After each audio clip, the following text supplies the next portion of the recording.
निरंजन अलख निरंजन हो अलख निरंजन। मी तुमच्यापेक्षा मोठा कधीच होऊ शकणार नाही आणि मला तसं व्हायचं देखील नाही। मला केवळ इथे तुमच्या चरणाशी राहायचं आहे।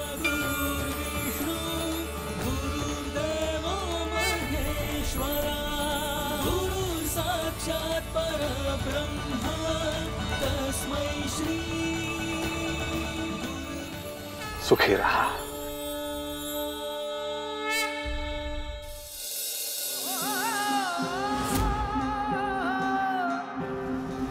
भस्मांकित शिव स्वरूप ललाटी शोभत त्रिपुंड सिद्ध योगी वितरागी धग धगते तेज कुंड सज्जनासी संजीवन दुरितांचे निर्दालन जगदोद्धारास्तव जणू प्रकटति नव नारायण। सृष्टीच्या स्पंदनात काळाच्या मंथनात दुम दुमतो दुम दुमतो दुम दुमतो दुम दुमतो एकनाद व्यापुनी त्रिभुवन। अलख निरंजन अलख निरंजन अलख निरंजन हो अलख निरंजन अलख निरंजन अलख निरंजन हो अलख निरंजन अलख निरंजन अलख निरंजन हो अलख निरंजन अलख निरंजन अलख निरंजन हो अलख निरंजन।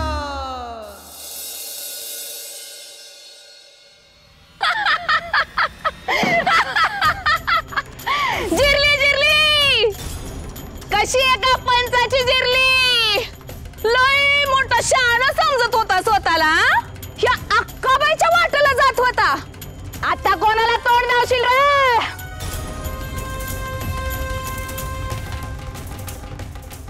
हसा रे समजानो हसा। बघ बघ ह्या गावकऱ्यांच्या जीवावर उड्या मारत होतास तू, त्या नाथबाबांच्या जीवावर उड्या मारत होतास। काय केलं ह्यांनी? कुणी बी अडवू शकत नाही मला। आजपर्यंत ज्या गावात माझी मान ताठ होती कधी भी खाली गेली नाही, तिथे या लोकांपायी आज माझी मान खाली गेली। आता यापुढे हा पंच घराबाहेर पडणार नाही।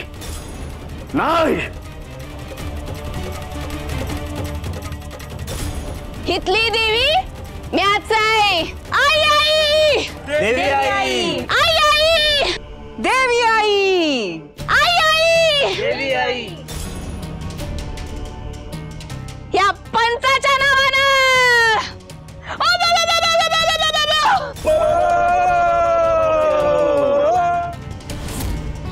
त्या नाथबाबांच्या नावानं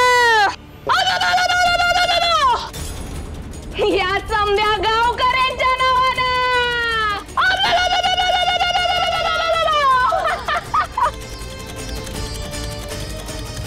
मारा रे चंब्यानु बाबा मारा।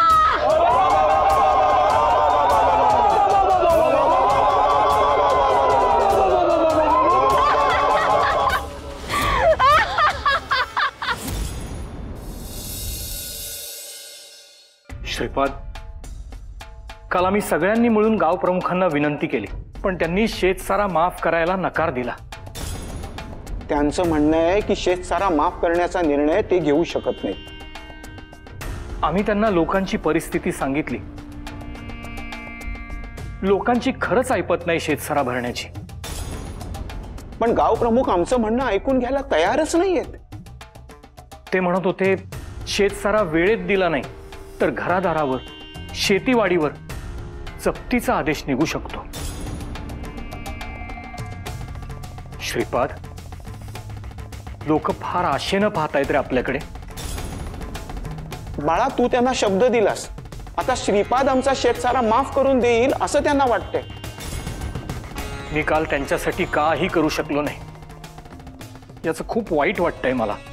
पिताश्री, तुम्ही काळजी करू नका, मी जाऊन त्या गाव प्रमुखांशी बोलतो।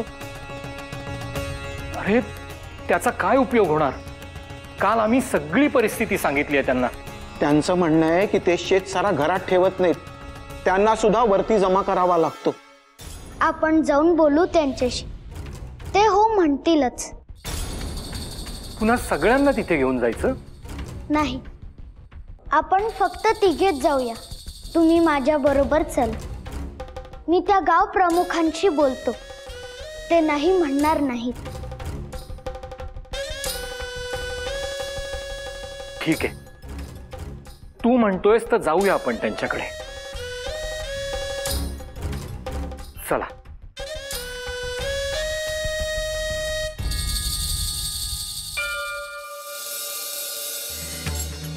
गुरुदेव दत्त,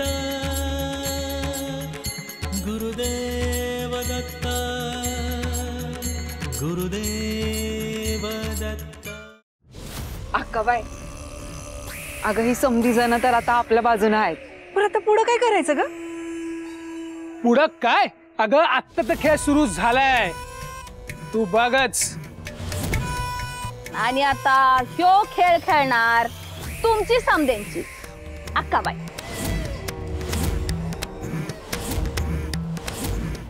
कसला खेळ ग? तुम्ही समद्याने ऐका र. आता मी जे काय सांगते ते सगळं ऐकायचं. आजपासनं तुम्ही समद्यानी माझी पूजा करायची. आजपासनं तुम्ही समदे जे काय कमवाल आणि शेतात जे काय धान्य पिकवाल त्यातला अर्धा हिस्सा इथं माझ्या पायामोर आणून ठेवायचा. होय होय. इथनं मोर मी जे काय सांगल आणि जितकं सांगल तितकंच करायचं. इथनं बाहेर कुणी गेलं बी नाही पाहिजे आणि बाहेरचं कुणी आलं बी नाही पाहिजे. आता एक काम करा, तुम्ही त्या नाथ बाबासनी जाऊन सांगा तुम्ही या गावाच्या बाहेर जावा. आता तुमची काय बी गरज नाही. त्यासनी हे बी सांगा की म्हणावं आता आमचे आई बाप, भाऊ बहीण, देव समज जे काय आहे का नाही ते अक्काबाईच आहे. तवा हिथं थांबून तुमचा काय बी उपयोग नाही. जावा म्हणाव, कुठं जायचंय तिकडं.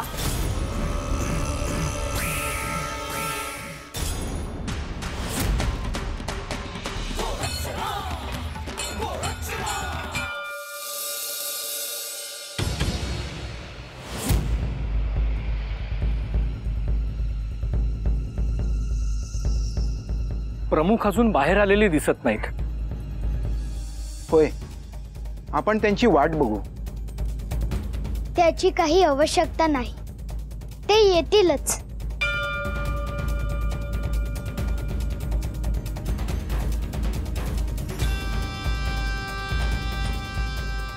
अरे श्रीपाद, तू तू केव्हा आलास? हे काय, आत्ता चालूय. अरे काय योगायोग आहे पहा. अरे मी तुलाच भेटायला तुमच्या घरी येणार होतो. श्रीपादला भेटायला? हो. अहो मला पहाटे स्वप्न पडलं, त्याच विषयी बोलायला तुमच्याकडे निघालो होतो. स्वप्न? हो, बरं झालं तुम्हीच आलात. अरे कोण आहे रे तिकडे? दुधाचा पेला घेऊन या, श्रीपाद आलाय. नको, त्याची काही गरज नाही. तुम्ही बसा बरं आधी. श्रीपाद, मला जरा तुझ्या पाया पडू दे, मला तुझं दर्शन घ्यायचं आहे. अहो प्रमुख, असं काय करता? तो वयानं अजून लहान आहे. नाही नाही, मी तुमचं ऐकणार नाही. मला त्याच्या पायावर डोकं ठेवायचं आहे. कळलं ना व अक्काबाई काय म्हणली ते?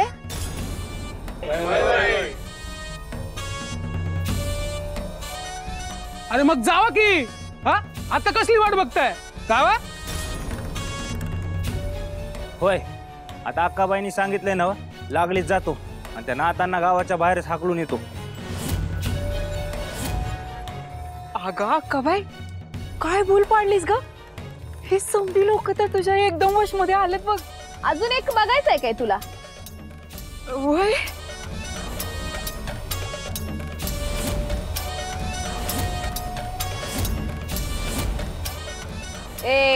इकडे ये ग.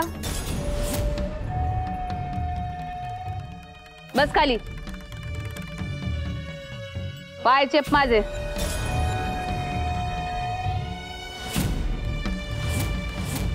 जरा जोराने दाब की.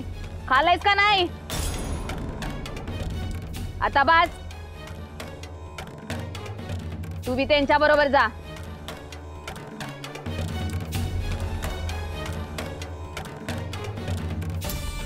ए जावा रे तुम्ही समदे आणि भेटून या त्या नाथ बाबाला.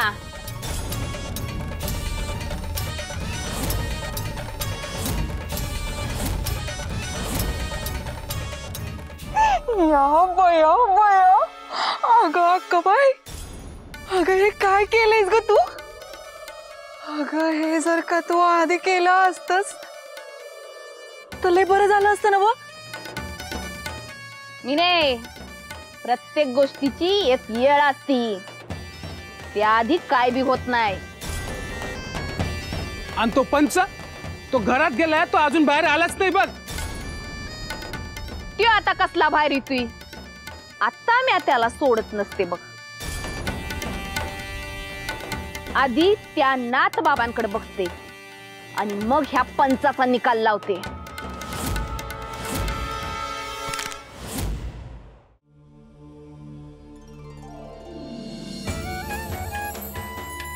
अहो प्रमुख, पण हे सगळं कशासाठी?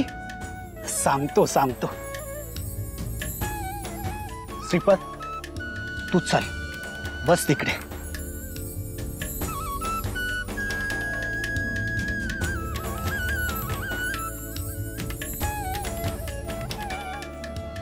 आता तुम्हाला सांगतो. मला पहाटे एक स्वप्न पडलं. स्वप्नात बघतो तर कोण?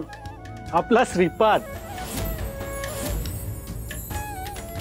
आणि असा साधा नाहीये, त्याच्या पाठीमागे दिव्य प्रकाश आणि सोबतीला पंचमुखी नाग.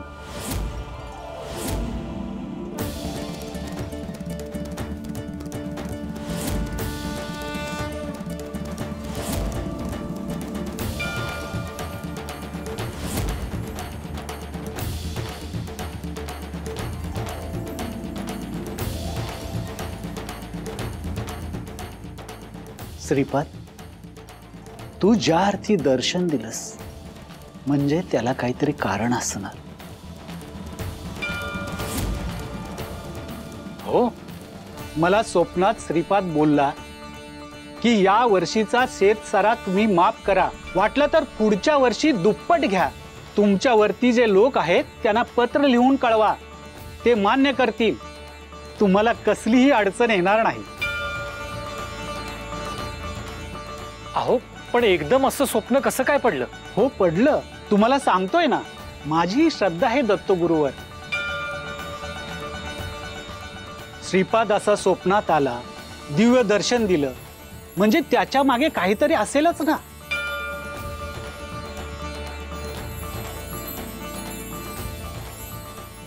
हो, पण काल तुम्ही म्हणालात की पत्र देऊन काही उपयोग होणार नाही म्हणून. पण आता श्रीपाद म्हणतोय ना, तर लिहून बघतो.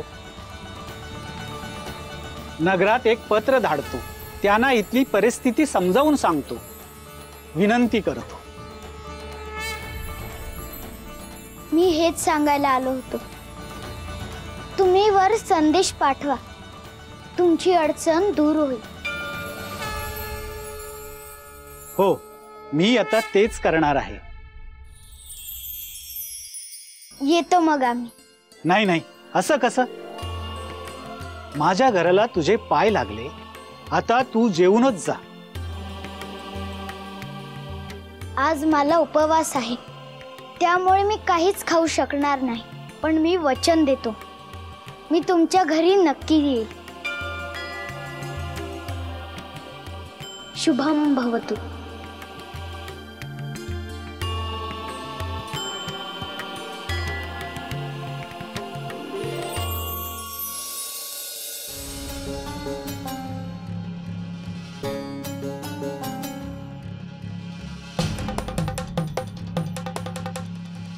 अक्काबाई, अगं गावातली समधी माणसं त्या नाथांकडे गेली आहेत ना.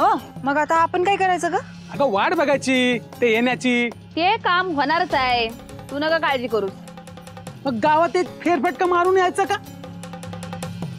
आर खंडू, गावात हाय का कुणी? समजे तिकडेच गेलेत ना व. समजे कुठे गेले? यो काय की हा, तो पंच आहे की, चला त्याच्याकडे. त्याच्याकडे आता आपलं काय बी काम नाही, त्याचा तो येईल की बाहेर.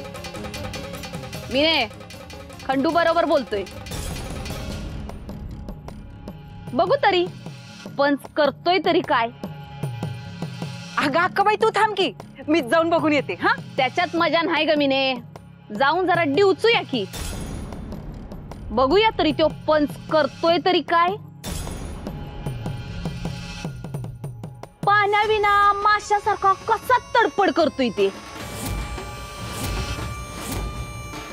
आपल्याला बोलत होता ना इतके दिवस, आता आपण त्याला बोलायचं. चला चला खंडू.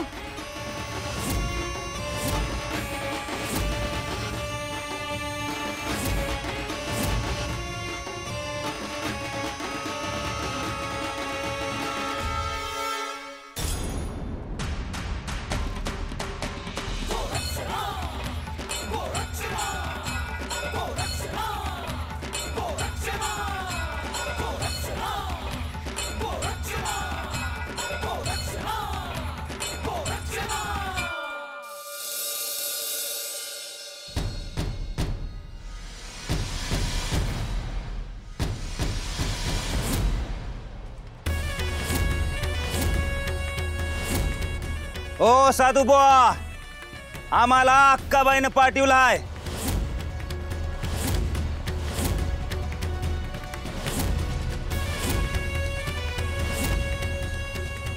आत्ताच्या आत्ता ते गाव सोडून निघून जायचं काय? तुम्हाला जे काही ध्यान करायचं असेल ते दुसरीकडे जाऊन करा. का माई? का म्हणजे हे आमच्या अक्काबाईचं गाव आहे. इथं तुम्हाला यायचा अधिकार नाही.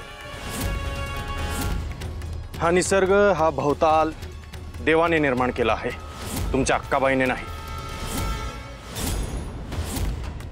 आणि आम्हाला इथून जा म्हणून सांगणारी ती आहे तरी कोण? अरे तीच आहे आमच्यासाठी देवी. आणि तुम्ही जर इथून गेलं नाही तर लय वाईट होईल. काय कशाला आमच्या नादाला लागताय?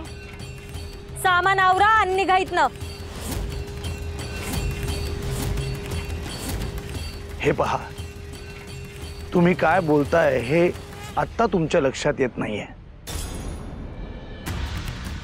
गुरुदेव, तुम्ही आज्ञा करा. ह्यांच्यावर केलेलं वशीकरण आता मोडून काढतो. नाही गहिनी, तशी आपल्याला आज्ञा नाही. यांना तू परत पाठव. तुम्ही कोण आहे आम्हासनी परत पाठवणारे? उचला तुमच्या झोळ्या आणि आताच्या आता गाव सोडून निघून जा. काय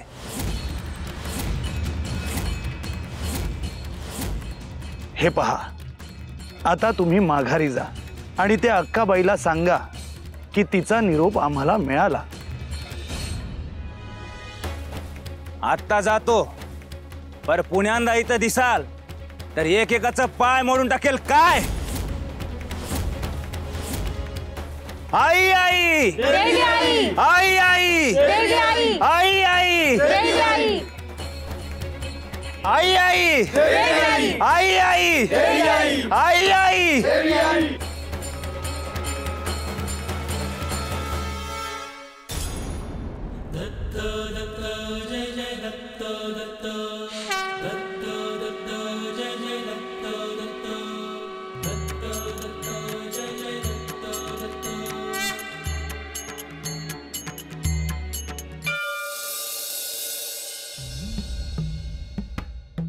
गुरुदेव, ज्या प्रकारे हे लोक आपला अपमान करून गेले, आपल्याशी उद्धट वागले, त्यावरून हे समजते की त्यांच्यावर किती भूल पाडली गेली आहे. गुरुदेव, आपण त्यांना इथेच जाणीव करून दिली असती तर. एक गोष्ट लक्षात घ्या, त्या बाईने अघोरी विद्येचा वापर करून त्या लोकांवर भूल पाडली आहे. परंतु क्षणभर आपण असं समजू की त्या स्त्रीने ते केलंच नाही. म्हणजे मी समजलो नाही गुरुदेव. अधिकतर लोकांवर अशा पद्धतीची भूल पडलेलीच असते. ही भूल अनेक गोष्टींची असू शकते. धनाची भूल, कीर्तीची भूल, लोभ, सत्ता, प्रतिष्ठेची भूल. आणि त्याच भूलीमध्ये ते सगळे रममाण झालेले असतात. जसं अशा लोकांना समजावून सांगून त्यांच्यावरची भूल उतरणार नाही, तसंच ह्यांची देखील नाही. आणि हो, ती भूल उतरवलीच पाहिजे, हे देखील खरं आहे. मग या गावातल्या लोकांवर असलेली ती अक्काबाईची भूल आपण कधी उतरवणार गुरुदेव? गुरुदेवांनी आपल्याला तशी आज्ञा केल्यावर गईनी. तोपर्यंत ह्या सगळ्याकडे आपण तटस्थ दृष्टीने पाहत राहायचं. त्यात जसं अज्ञान आहे तसंच ज्ञानही आहे. ते आपण शोधून काढायचं आहे.